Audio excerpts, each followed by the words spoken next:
Good evening दोस्तों, welcome to my YouTube channel UPSC ज्ञान में आपका स्वागत है। हमारी एक दिन अभी वीडियो नहीं आ पाई थी क्योंकि कुछ हेल्थ इशू थे। अब हम करते हैं स्टार्ट पॉलिटी का चैप्टर 2। चैप्टर 1 हमने पहले कर लिया।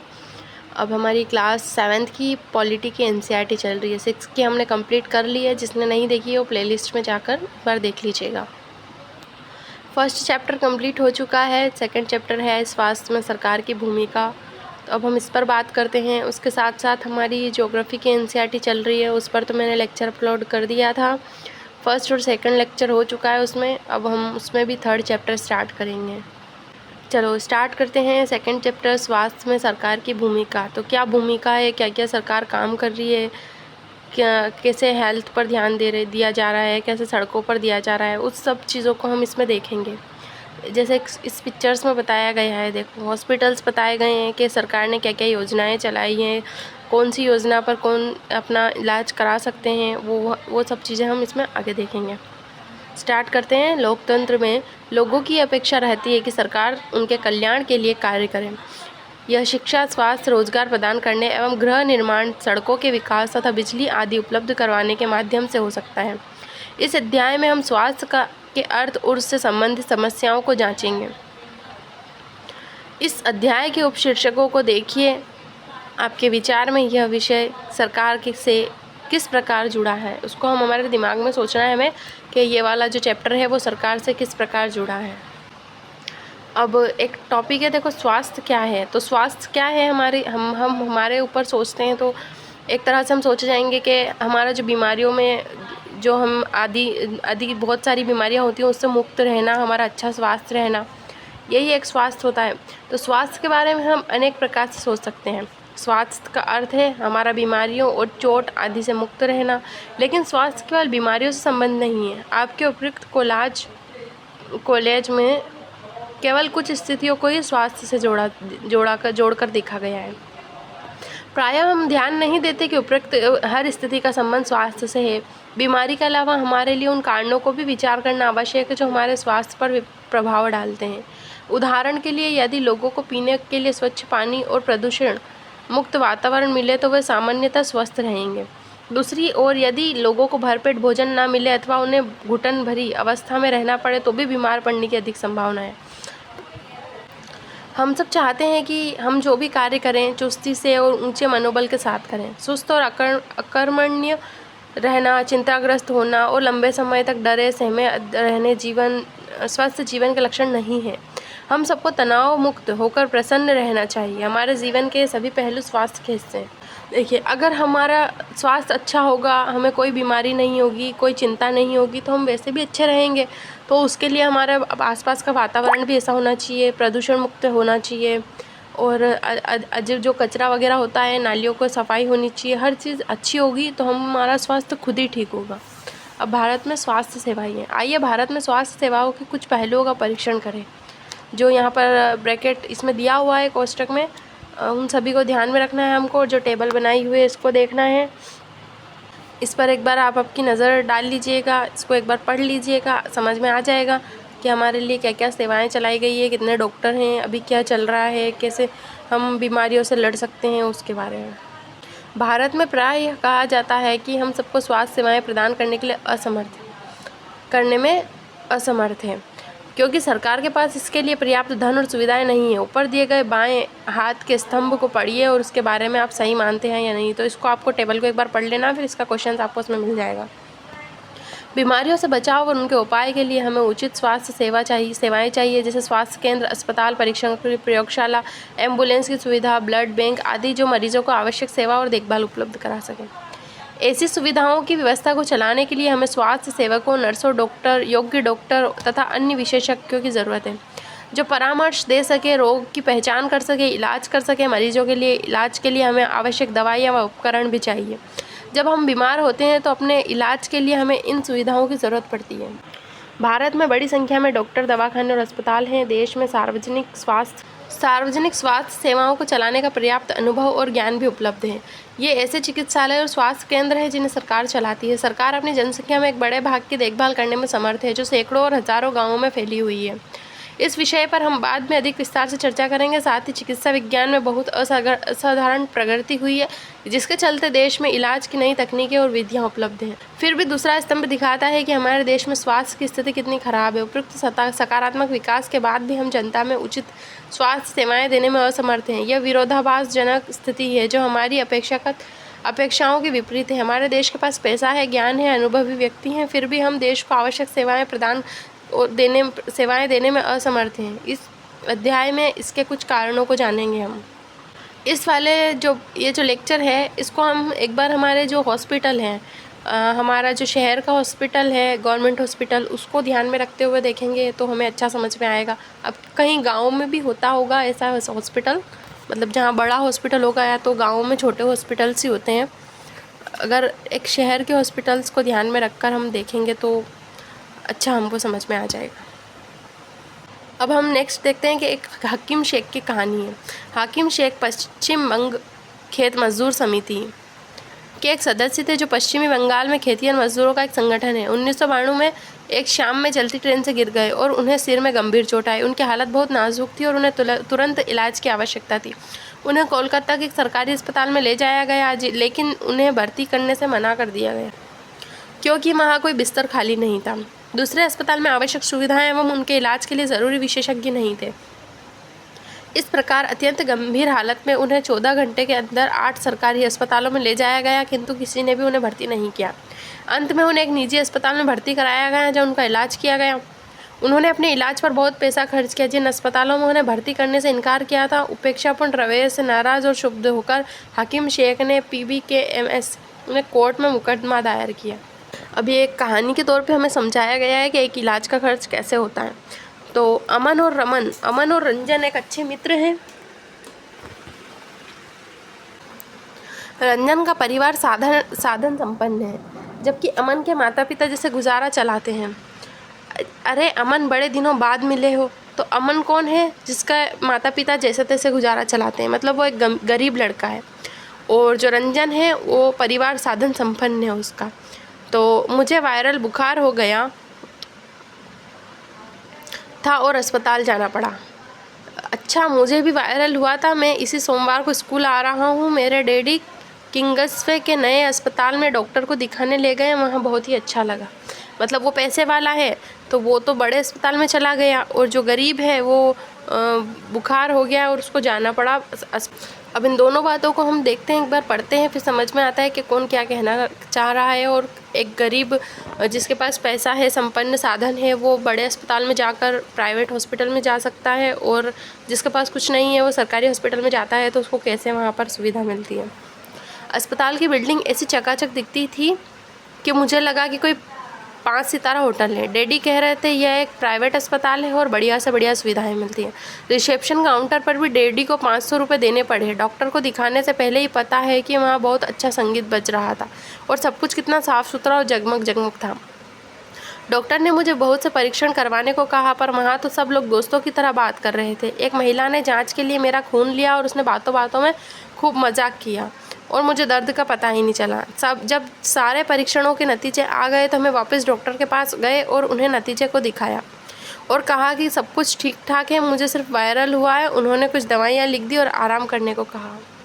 उसके साथ अच्छा व्यवहार किया तो उसने फिर धन्यवाद डॉक्टर, मुझे तो अभी से ठीक लगने लगा। उसने डॉक्टर को धन्यवाद कहा। तुम्हें ये सारी बातें बताने के लिए मैं कब से इंतज़ार कर रहा हूँ। अच्छा, अपनी तो तुम कहो, तुम किस अस्पताल में गए?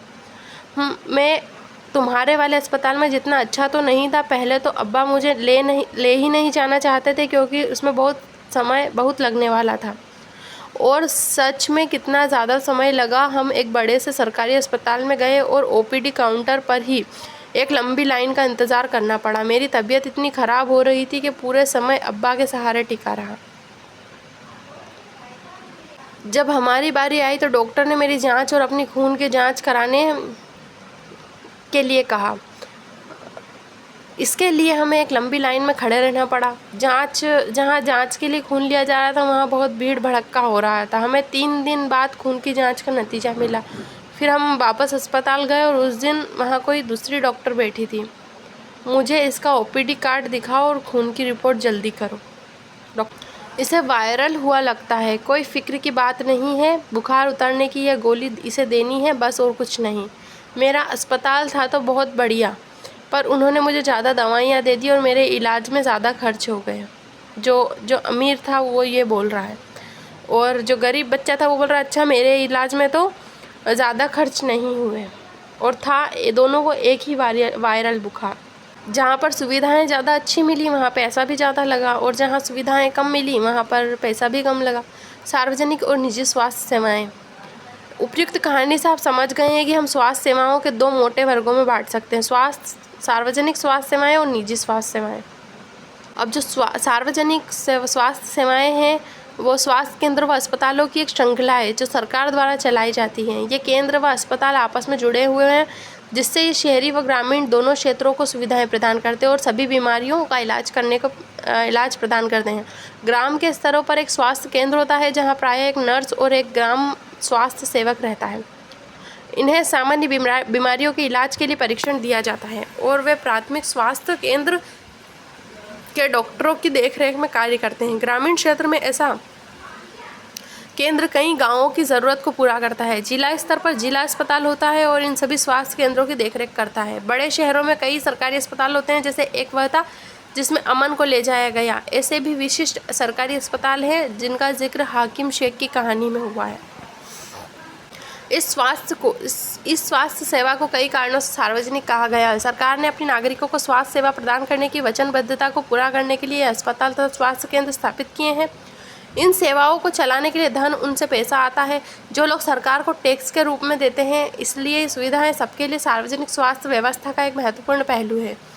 यह है कि इसका उद्देश्य अच्छी स्वास्थ्य सेवा निःशुल्क या बहुत कम कीमत पर देना है, जिससे गरीब लोग भी इलाज करा सके। स्वास्थ्य सेवाओं का अन्य महत्वपूर्ण कार्य है बीमारियों जैसे टीबी, मलेरिया, पीलिया, दस्त लगना, हैजा, चिकनगुनिया आदि को फैलने से रोकना। इसकी व्यवस्था सरकार के लोगों को सहयोग से करनी होती है, अन्यथा यह असफल हो जाए। उदाहरण के लिए मच्छर को पैदा होने से रोकने के लिए अभियान को सफल बनाने के लिए सुनिश्चित करना पड़ेगा कि क्षेत्र को सभी लोग अपने कूलर व घरों की छतों में आदि को पानी एकत्र न होने दें। हाकिम शेख के प्रकरण ने पुनः याद करिए। क्या आप जानना चाहेंगे कि उनके मामले में कोर्ट ने क्या निर्णय दिया? हमारे संविधान के अनुसार लोगों के हित को सुनिश्चित करना और सबको स्वास्थ्य सेवाएं प्रदान करना सरकार का प्राथमिक कर्तव्य है। सरकार को हर व्यक्ति को जीवन के अधिकार की रक्षा करनी चाहिए। अदालत ने कहा कि हाकिम शेख को जिन कठिनाइयों से गुजरना पड़ा उसमें उनकी जान भी जा सकती थी। यदि कोई अस्पताल समय पर व्यक्ति को इलाज नहीं प्रदान करता है तो इसका तात्पर्य है कि उसे जीवन की सुरक्षा नहीं दी जा सकती। अदालत ने यह भी कहा कि यह सरकार का कर्तव्य है कि वह मरीजों को आवश्यक स्वास्थ्य सेवाएं दे, जिसमें आकस्मिक इलाज की सुविधा भी सम्मिलित है। अस्पताल और उनके स्वास्थ्य संबंधी कर्मचारियों को आवश्यक इलाज प्रदान करने की जिम्मेदारी पूरी करनी चाहिए। कई सरकारी अस्पतालों में हाकिम शेख का इलाज करने से मना कर दिया था, इसलिए अदालत ने राज्य सरकार को निर्देश दिए कि हाकिम शेख द्वारा इलाज पर व्यय किए गए पूरे खर्च का भुगतान करें। अभी जो हमने पढ़ा वो तो था सार्वजनिक स्वास्थ्य सेवाएं, अब हम पढ़ेंगे निजी। पहले अभी जो सार्वजनिक था वो गवर्नमेंट था, सबके लिए था। अब जो हम पढ़ेंगे वो निजी स्वास्थ्य सेवाएं होंगी, जो निजी जिसने प्राइवेट खोल रखे हैं। हमारे देश में कई तरह की निजी स्वास्थ्य सेवाएं पाई जाती है। बड़ी संख्या में डॉक्टर अपने निजी दवाखाने चलाते हैं। ग्रामीण क्षेत्रों में पंजीकृत चिकित्सा व्यवसायी मिल जाते हैं। शहरी क्षेत्रों में बड़ी संख्या में डॉक्टर हैं जिनमें से बहुत से विशेषज्ञ की सेवा प्रदान करते हैं। निजी रूप से चलाए जा रहे अस्पताल एवं नर्सिंग होम भी हैं। काफ़ी संख्या में प्रयोगशालाएं हैं जो परीक्षण करती है व विशिष्ट सुविधाएं उपलब्ध कराती हैं, जैसे एक्सरे कराना, अल्ट्रासाउंड आदि। ऐसी दुकानें भी हैं जहाँ से हम दवाइयाँ खरीदते हैं। जैसे हम एक्सरे कराते हैं, सोनोग्राफी कराते हैं, वो हम प्राइवेट जाकर, क्योंकि डॉक्टर लिख देते हैं कि ये करा के लाओ, अब हमको उसको प्राइवेट कराना पड़ता है, उसमें पैसा भी ज़्यादा लगता है। और मेडिकल्स से, जो प्राइवेट मेडिकल्स होते हैं उनसे भी हमें दवाई लेनी पड़ती है। प्राइवेट हॉस्पिटल्स और मेडिकल इसीलिए चल रहे हैं क्योंकि लोग सोचते हैं सरकारी में कहाँ धक्के खाएंगे और हम ज़्यादा पैसा लग जाएगा, लेकिन प्राइवेट में जल्दी ठीक हो जाएंगे, इसलिए लोग ज़्यादा प्राइवेट को प्रेफर करते हैं। जैसा कि इनके नाम से ज्ञात होता है कि निजी स्वास्थ्य सेवाओं पर सरकार का स्वामित्व तथा नियंत्रण नहीं होता। सार्वजनिक स्वास्थ्य सेवाओं के विपरीत इन निजी स्वास्थ्य संस्थाओं में मरीजों को हर सेवा के लिए बहुत धन व्यय करना पड़ता है। अब प्राइवेट है तो प्राइवेट में तो धन देना ही पड़ेगा, धन व्यय करना पड़ता है। और वहाँ पर जो गवर्नमेंट के हॉस्पिटल्स के डॉक्टर्स होते हैं वो भी अपना निजी क्लिनिक खोल के रखते हैं।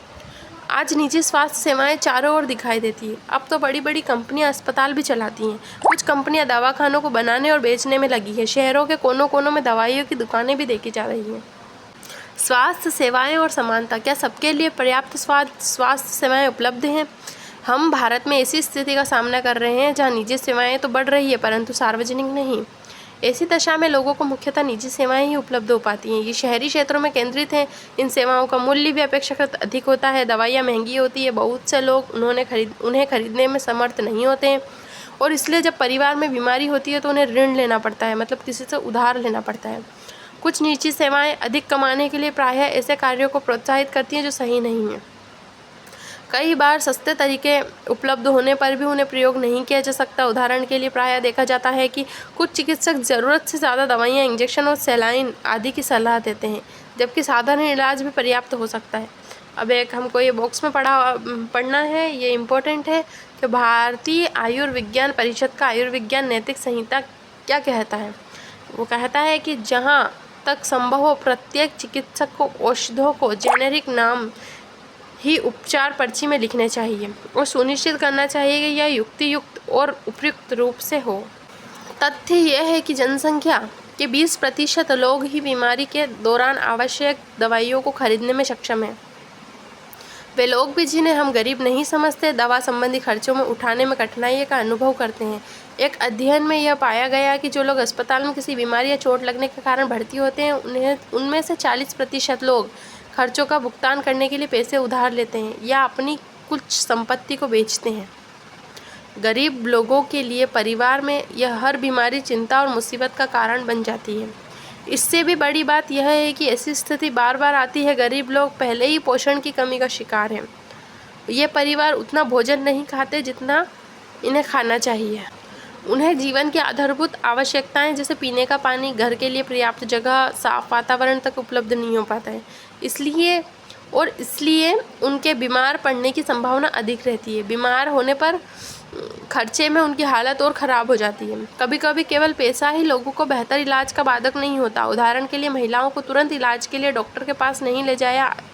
कई आदिवासी क्षेत्रों में स्वास्थ्य केंद्र कम है और वे अच्छी तरह नहीं चलाए जाते हैं। वहाँ निजी स्वास्थ्य सेवाएं भी उपलब्ध नहीं हैं। पिक्चर्स में देखो कि इस गर्भवती औरत को एक योग्य डॉक्टर को दिखाने के लिए कई किलोमीटर पैदल चलना पड़ रहा है। क्या किया जा सकता है, इस पर हम सोच विचार करेंगे तो इसमें कोई संदेह नहीं है कि हमारे देश में लोगों की स्वास्थ्य की दशा अच्छी नहीं है। यह सरकार का उत्तरदायित्व है कि वह अपने सब नागरिकों को, विशेषकर गरीबों और सुविधाहीनों को गुणात्मक स्वास्थ्य सेवाएं प्रदान करे। फिर भी लोगों का स्वास्थ्य जितना जीवन की आधारभूत सुविधाओं पर उनकी सामाजिक स्थिति पर निर्भर है, उतना ही स्वास्थ्य सेवाओं के ऊपर भी। इसलिए लोगों के स्वास्थ्य की दशा सुधारने के लिए दोनों पक्षों को कार्य करना आवश्यक है। ऐसा संभव है कि अगले पृष्ठ पर दिए गए उदाहरण को देखना पड़ेगा। अब हमें एक केरल के बारे में पढ़ना है। केरल का अनुभव कैसा था? तो 1996 में केरल सरकार ने राज्य में कुछ महत्वपूर्ण परिवर्तन किए। और केरल हमको कहाँ दिखता है? ये जो सबसे दक्षिणतम बिंदु है भारत का, वहाँ पर केरल है, तमिलनाडु के पास। राज्य के पूरे बजट का 40% पंचायतों को दे दिया गया है। इससे पंचायतें अपनी आवश्यकता को योजनाबद्ध तथा उनकी पूर्ति कर सकती थी। इससे गाँव के लिए पीने का पानी, आहार, औरतों के विकास और शिक्षा आदि के लिए उचित व्यवस्था सुनिश्चित करना संभव हो सका। इसके फलस्वरूप जल वितरण व्यवस्था की जांच की गई, स्कूलों और आंगनवाड़ियों को काम को सुनिश्चित किया गया और गाँव में विशेष समस्याओं पर ध्यान दिया गया। स्वास्थ्य केंद्रों में भी सुधार किया गया और इन सब कार्यों में स्थिति में सुधार आया। इतने प्रयत्न के बाद भी कुछ समस्याएं तो बनी रही, जैसे दवाइयों की कमी, अस्पताल में अपर्याप्त बिस्तर, पर्याप्त डॉक्टर न होना आदि। इन समस्याओं को दूर करने के लिए आवश्यकता की अधिक जानकारी के लिए हमें एक वेबसाइट दी गई। आइए अब अन्य देश का उदाहरण देखें और स्वास्थ्य संबंधी मुद्दों पर भी कार्य पद्धति को जानें। अब है कोस्टा रिका का तरीका कैसा होता है। तो कोस्टा रिका को मध्य अमेरिका का सबसे स्वस्थ देश माना जाता है। इसका मुख्य कारण है उनके संविधान में निहित है। कई वर्षों से पहले कोस्टा रिका ने एक महत्वपूर्ण निर्णय लिया था। वे देश के सेना नहीं रखेंगे। इससे उन्हें सेना पर व्यय किए जाने वाले धन को लोगों की शिक्षा, स्वास्थ्य और अन्य आधारभूत ज़रूरतों को खर्च करने में मदद मिलेगी। कोस्टा रिका की सरकार मानती है कि देश के विकास के लिए देश का स्वस्थ होना ज़रूरी है, इसलिए अपने देशवासियों को स्वास्थ्य पर बहुत ध्यान देती हैं। कोस्टा रिका की सरकार अपने सभी निवासियों को स्वास्थ्य के लिए मूलभूत सुविधाएं और सेवाएं प्रदान करती हैं, जैसे पीने का सुरक्षित पानी, सफाई, पोषण और आवास। स्वास्थ्य की शिक्षा को बहुत महत्वपूर्ण माना जाता है और सभी स्तरों पर स्वास्थ्य संबंधी ज्ञान शिक्षा का एक ज़रूरी भाग है। ये हमारा चैप्टर कंप्लीट हो चुका है। अब इसके जो क्वेश्चन आंसर है वो आप करने की कोशिश करिएगा, क्योंकि वीडियो ऑलरेडी बहुत ज़्यादा लंबा हो चुका है।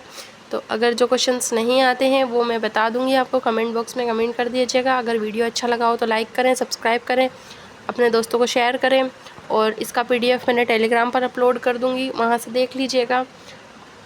और डिस्क्रिप्शन बॉक्स में मैं ज्योग्राफी की NCERT और क्लास 6 की पॉलिटी की NCERT की लिंक दे दूँगी, जिसको भी जिसने वो नहीं देखा हो वो देख लीजिएगा। मिलते हैं नेक्स्ट चैप्टर में, चैप्टर 3 में। और अगर इसके क्वेश्चंस नहीं आते हैं तो एक बार कमेंट बॉक्स में कमेंट कर दीजिएगा, मैं आंसर बता दूँगी आपको।